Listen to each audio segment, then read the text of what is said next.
नमस्कार, बहुत स्वागत। मैं हूं आपके साथ ऋतु ज्ञानवानी। आप देख रहे हैं न्यूज़ 18 का डिजिटल प्लेटफॉर्म। पाकिस्तान में 27वें संविधान संशोधन विधेयक के तहत सेना प्रमुख जनरल असीम मुनीर को आजीवन अधिकार दिए जा सकते हैं।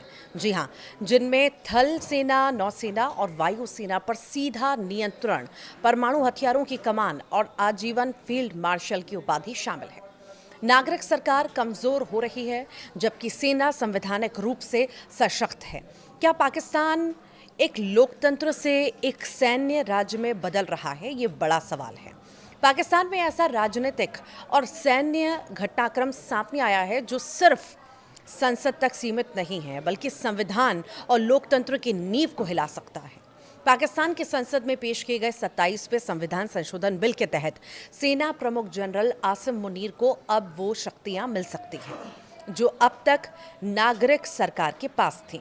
ये संशोधन पाकिस्तान को लोकतंत्र से सीधे सैन्य प्रभुत्व वाली व्यवस्था की ओर ले जाने वाला कदम माना जा रहा है। CNN न्यूज़ 18 के अनुसार कैबिनेट की मंजूरी के बाद ये बिल पाकिस्तान के सीनेट में पेश किया गया और इसे कानून और न्याय की स्थायी समिति को भेज दिया गया है। कानून मंत्री अजम नज़ीर तरार ने बताया कि बिल के तहत संवैधानिक धारा, उच्च न्यायालयों की नियुक्ति प्रक्रिया, प्रांतीय कैबिनेट की सीमा और सैन्य नेतृत्व की संरचना में बड़े बदलाव किए जाएंगे। ये बदलाव सिर्फ प्रशासनिक नहीं है बल्कि सेना को संविधान के तहत असाधारण अधिकार देने वाले हैं। बिल के अनुसार सेना प्रमुख अब चीफ ऑफ डिफेंस फोर्सेस भी होंगे, यानी तीनों सेनाओं, आर्मी, नेवी और एयरफोर्स पर सीधे कमान।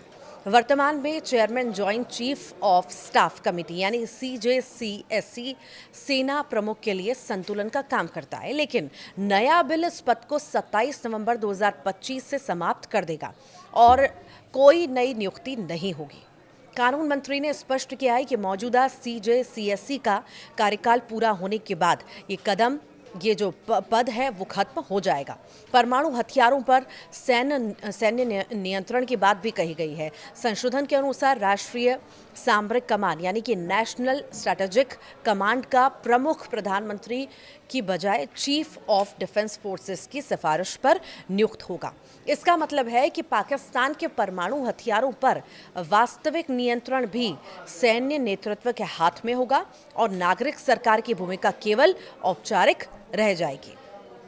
फील्ड मार्शल को जीवन भर का खिताब मिल जाएगा।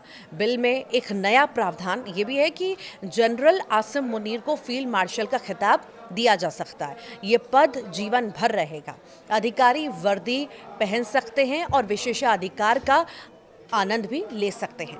कानून मंत्री ने कहा है कि ये रैंक नहीं बल्कि राष्ट्रीय नायकों को दिया जाने वाला सम्मान है और इसे हटाने का अधिकार सिर्फ संसद के पास होगा। संविधान की धारा 47 और 248 जो राष्ट्रपति को कानूनी सुरक्षा देती है, फील्ड मार्शल और अन्य सिंबॉलिक सैन्य पदों पर भी लागू होगी। इसका मतलब है कि अधिकारी आजीवन कानूनी सुरक्षा में होंगे, उनके खिलाफ मुकदमा नहीं चलेगा और पद छोड़ने के बाद भी उन्हें राजनीतिक या न्यायिक जिम्मेदारी नहीं होगी।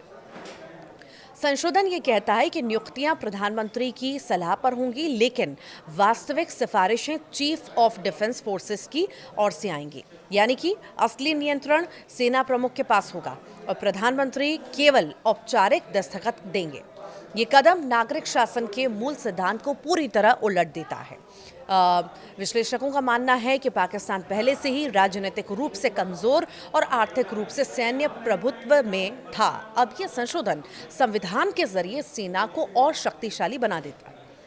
अब पाकिस्तान की सत्ता संरचना ऐसी दिख रही है जिसमें संविधान का काम सेना की ताकत को वैध करना है। आप क्या सोचते हैं? जरूर बताइएगा।